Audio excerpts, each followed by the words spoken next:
Hi, everyone. Thank you for joining us for another eMarketer Tech Talk, where we host guests from all areas of ad tech, martech, and media. I'm Nancy Tefera Santos, your host and Senior Vice President, eMarketer Insider Intelligence. Today, I'm really excited about our presentation. You're going to hear analysis to help you drive an effective video ad strategy for the upcoming holiday season, which is right around the corner and just about everybody's favorite season to watch ads. This is your opportunity to learn. We want it to be educational. So please send in questions. You could use the interface. We'll get to as many as we can during the Q&A, so please keep them coming. Now I want to introduce my special guest. From QuickFrame and Mountain, I have with me Jeremy Bunya, who's Product Marketing Manager. Jeremy, I can't wait to hear what you have to say, so please take it away to the holidays. Thank you, Nancy. I'm really excited to be here. I think we're just going to dive right in into really analyzing the season and what AI technology can say about effective holiday CTV ads. So today we're going to go over the pulse check on the state of holiday advertising.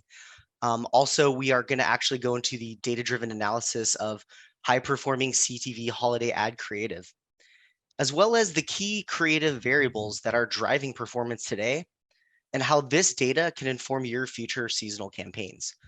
So I'm actually going to be going into the data, discussing it, and then I will pull out key findings and insights that kind of summarize it all up. So just looking at the overall holiday ad landscape, right now, holiday digital ad spend is expected to reach 45 billion in 2022. And consumers are shopping much earlier than ever. Pre-October, it's about 46%, pre-Thanksgiving, 25%, post-Thanksgiving, 19%, which is kind of where I fall, sometimes a little bit before the holidays. And how are they making those purchasing decisions? Really, 75% of those decisions have been made on price alone, 62% on convenience, and 42% on the speed of delivery. Okay, so I gave you a bunch of numbers, but what does this actually tell us about the holidays? So digital ad spend will actually continue to be very strong for 2022, which is really good news. It's good news for brands. It's good news for advertisers. It's good news all around. And holiday ad creative actually needs to be produced sooner rather than later. I mean, you saw the promo ad, so you really should have finished your holiday ads by now, right? Your video ads also need to deliver content that clearly and cleverly shows the value that your brand provides to consumers. Okay, so let's dive into some of that first party data. In 2020, I don't know if some of you were here, we analyzed nearly 1,000 videos published during the holiday season across different social channels. And our analysis at that time had revealed that holiday messaging directly impacts ad performance, which is also great news. And then ads with holiday messages received 58% higher engagement on average than those without. And in our most recent analysis, we digested and dissected CTV ad creative for the 2021 holiday season. So let's dive into that data now. Okay, so with our research, our methodology is we used data-driven creative analytics that meets performance TV advertising. We used Video Vitals from QuickFrame to analyze CTV holiday commercials from Q4 2021 across, thousands of different ads across tons of different brands. And we actually married that with the corresponding performance data from Mountain's ad platform.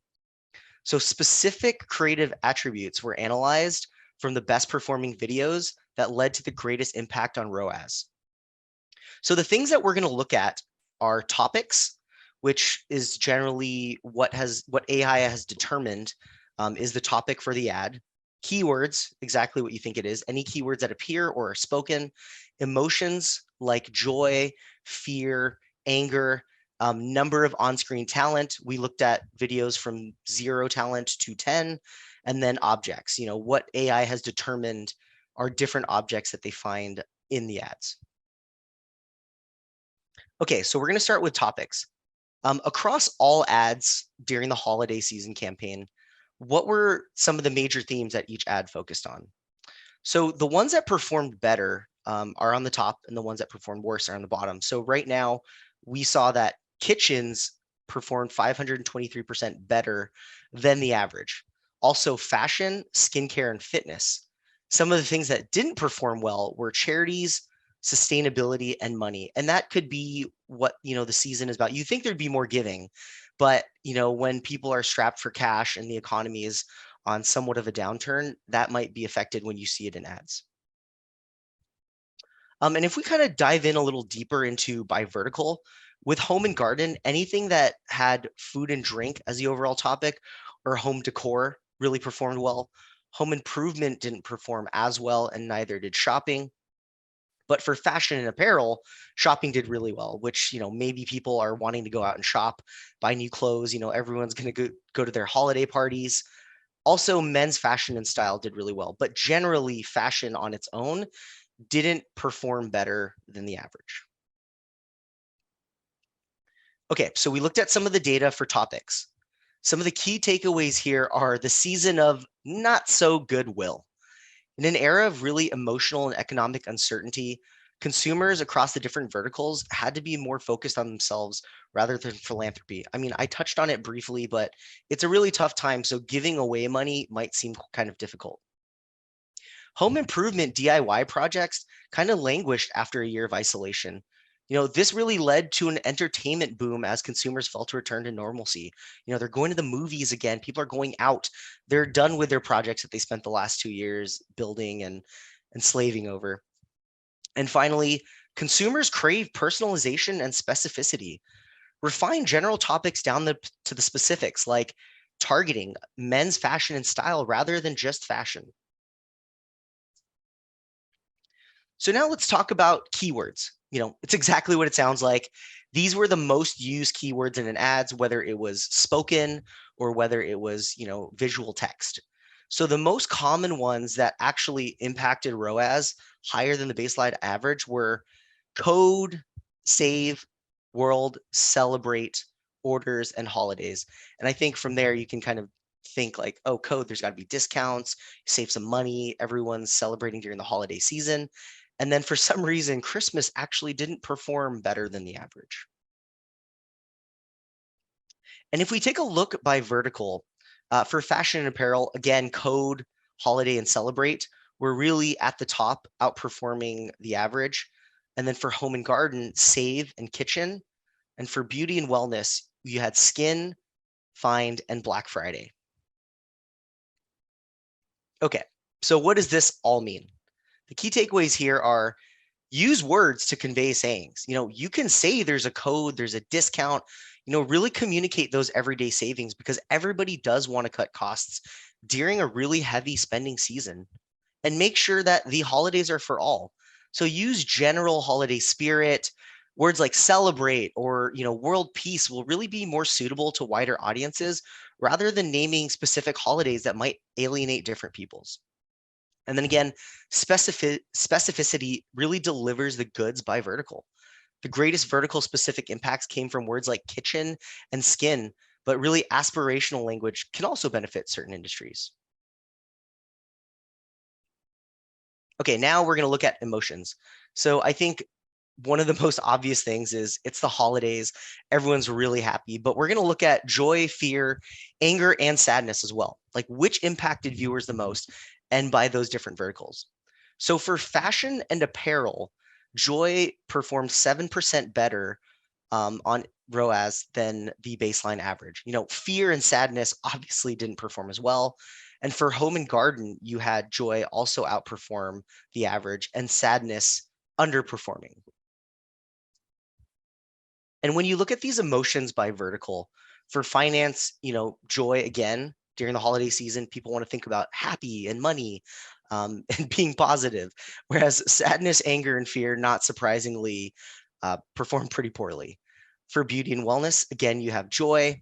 And finally, something that was really surprising is for education, anger actually outperformed joy. But why is that? Why do you think that might actually be the case? Key takeaways here. Not obvious enough, but joy really crushes it during the most wonderful time of the year.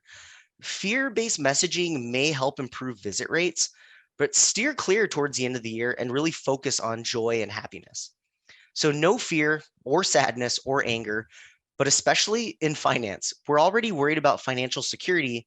So instead, fill your viewer with joy of becoming economically secure. And finally, anger really drove performance in education.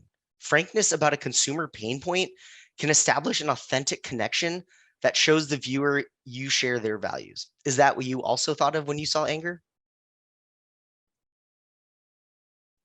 And now we're going to take a look at on-screen talent. So again, we analyzed between 0 and 10 actors in our CTV ads, and we looked at all these different ads and how many from nothing to tons of people.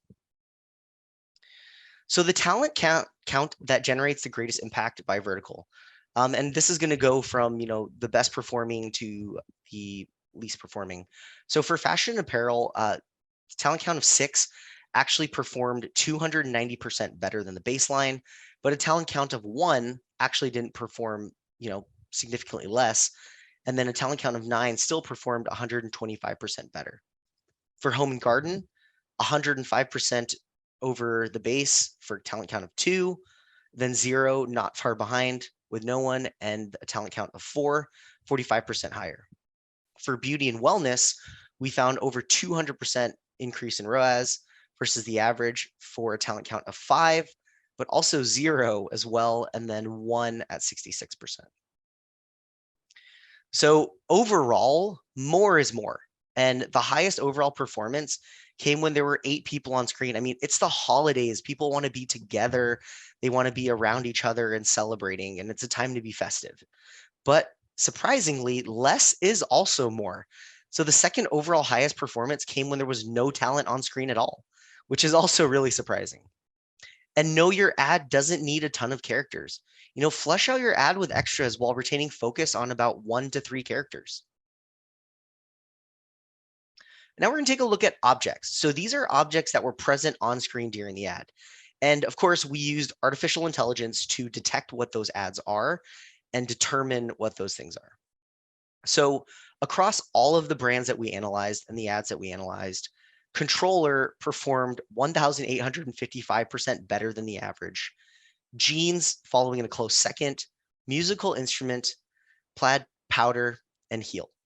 And the things that underperformed compared to the average were medical product, hospital, medical gloves, and lab, probably because everyone's sick of hearing about it for the last 2 years.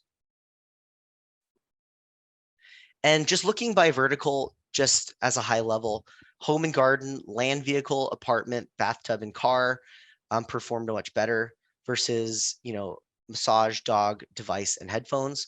For beauty and wellness, toilet performed really well, lip gloss, and also headphones. And the things that underperformed were blazer, formal wear, latex, and ringlet. I'm guessing that's, blazers and formal wear are things that we kind of ditched over the past 2 years. So I think people have settled into being comfortable.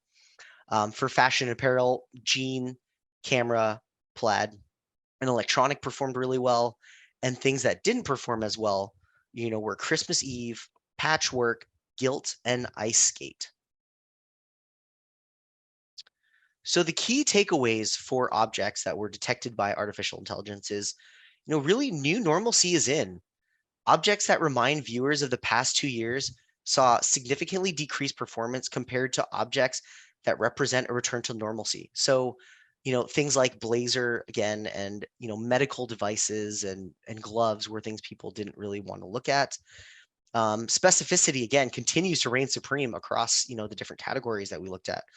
Land vehicle saw 3 times performance compared to car, while highlighting specific attributes in fashion led to much better results. Again, we're not ready to ditch the sweats. I mean, I'm dressed up now, but it's also because we're, doing a webinar. But objects like blazers and formal wears saw decreased performance, while jeans increased, proving that we really still want every day to be casual, and we want to wear sweats and we want to be at home. Okay, so now that we've looked at all of this different data, how can you apply all of that to your campaigns? The key to standing out in the holidays is really to optimize traditional approaches with data-driven insights. So first, don't fix what's broken. Lean into tried and true creative elements like joyful emotions, cost-saving topics, codes, savings, and things that traditionally perform well during the holidays. Also, make sure that you optimize those traditions with data. You can refine your traditional approach with our insights that highlight specificity and personalization that can be a boon for holiday marketers. And finally, make sure that you create a feedback loop. As you produce more holiday ads, you'll generate much more holiday data. Continue to fold those new learnings into your campaigns year after year and really accelerate your performance and make sure that your ads are performing at their peak. Okay, so we took a lot of data, we analyzed all of it, we looked at the different categories, and now, we're just going to summarize all of it for you. So these, if you didn't hear anything that we talked about before, you drifted off, or data is not your thing, these are the 3 most important things that you need to remember. So 1, alleviate shopping anxiety through cost-saving messages. Discount codes, special offers are always welcome during this season. I mean, I know I am always looking for the savings and the discounts. And then also, number 2, don't stay in the middle of the road when casting talent. Either do a lot of people, showing festivities and people getting together, or just nobody at all. I don't know what that says about people, but it works. And finally, remain authentic, but maybe don't actively remind your audience about the last 2 years. We're coming back to normalcy now. So I think that's something that you really need to focus on in order to be successful this year. Just finally, we did go through a lot of different things, but we're actually going to be creating a pretty robust research piece summarizing the holiday CTV campaign findings on Mountain Research. So please look out for that. If you don't know already, Mountain Research was created to provide in-depth analysis of streaming TV, video, and the media landscape. And as the name suggests, we are a research organization within Mountain, and the mission is to offer first and third-party data and analysis for educational purposes. There's no sales pitch or promotional nudge. It's really just facts and figures. And finally, we just launched Mountain Peaks last week on Mountain Research. What that is, one question, infinite insights. It's a monthly opinion poll for marketers about marketers that will digest and analyze to surface unique insights that you won't find anywhere else. That's research.mountain.com/peaks, PEEKS. Thank you so much. And now I see that we do have some questions. So I'm going to kick that back to Nancy. Jeremy, thank you so much. This was really fantastic insights. I really enjoyed it. And also, speaking of peaks, I have to bring this to everybody's attention because you brought it to mind while we were ready to go live here. In the side-by-side here, Jeremy and I, our hair create a peak and an M for mountain. And if I read the statistics correctly, Joy brings 7% more engagement. So I hope I was able to raise our joy here today with that fact. Again, this was really fantastic. All these tidbits, I just absolutely loved it. I learned a lot. So thank you so much for bringing this annual research to our audience again. Not only did I love it, but so did our audience, because we have some great questions here. So here I go. Jeremy, how do you balance using data to be prescriptive with a creative strategy that might be groundbreaking or maybe not so groundbreaking? Yeah, thanks. That's a great question. So what resonates with audiences frequently changes. I mean, if you look at yourself and you're seeing ads and different things, like it's always changing, whether it's new trends or styles or even current events. And really, because of this, you need data and you need ad creative insights, whether from us or a different solution, but it shouldn't be treated as evergreen data. Really, those reference points should help fuel your experimentation and all your testing. So things that were popular last year may not be popular this year. And it's really hard to predict it unless you have the data. So again, use tools like Video Vitals as a way to continuously track and monitor what's pushing the needle every year, so you have a clear picture of what your audience wants to see when you make it to the holiday season. Fantastic. And the holiday season is a short season. You only have so much of a budget to pull together your video ad creative. So the question from our audience is, how do you figure out how many different iterations you might need for your holiday campaign? Just some tips that you can share with the audience. That's always the magic question, right? I mean, it's like, how many different iterations? Well, really, to get what you need will really depend on your different objectives, your budget, and there's so many different things that affect that. And there's no evergreen guidelines for the perfect amount of videos that you should produce. But really, again, taking the performance marketing approach and planning for at least maybe two different concepts, two different locations, different scripts, and then creating different cut downs that focus on things that are easier to manipulate in post production, like CTAs, audio, motion graphics. I think that's the way you're going to be the most effective. Fantastic. And this person was definitely listening and wants to take your advice into consideration. And they're asking if we embrace the creative analytics approach that you suggested, Jeremy, should we still do A/B testing, or does that do the analytics replace what they would traditionally do? Yes, you should always be testing. I mean, again, things move so quickly, especially in social and media and advertising, that you should always be testing. And what these tools do is they really help you build on your A/B testing strategy by making your tests smarter. So instead of relying on different platforms to automatically optimize your ads, you can actually use creative as a different lever to help drive those different things. And then you already have insights into what has performed before, so it gives you a pretty solid foundation to conduct more tests. This will again help you get peak performance, but even faster. So use these insights to inform the creative of your campaign, but don't lose the power you get from continued creative testing. Nice. I like that. And for folks who have never done CTV before, the question is, what do you recommend brands to do to get up and running affordably and quickly? Yeah. So if you've never run CTV ads before, I'm pretty sure that you're in the boat that it's a new channel. Like you're going to be testing a new channel. So what you can use is if you have campaigns already for social or for other platforms, you can repurpose a lot of those assets into kind of net new ads for CTV. And a lot of times that can be done in post-production, motion graphics, and other things. But remember, like if you were using a TikTok ad, that's 9:16 ratio, you'll need to have it changed to 16:9 to look native on a TV screen. Good advice. And back to the fact that the holidays a short period here, is ad fatigue something that marketers should really be concerned about with the holiday ads, since they only run during this very specific time of year? Absolutely. You should always be concerned about ad fatigue. I don't know how often you guys follow us, but we definitely talk about ad fatigue all the time. And I'm sure a lot of you have seen ads that get used year after year that are exactly the same, that don't perform as well. So if you want to stand out, really focus on new ads, and typically performance on videos after about 5 days starts to really drop off. So you want to always be fresh, and don't let ad fatigue creep in if you're not being proactive. Thank you. And we talked about emotional responses, keywords, and so forth. But Jeremy, how do you actually measure something like the emotional responses and other performance elements? Yes, so we actually used artificial intelligence with our video vital tools to kind of dive in and analyze the different ads. So that's the best way, is to use someone's tools.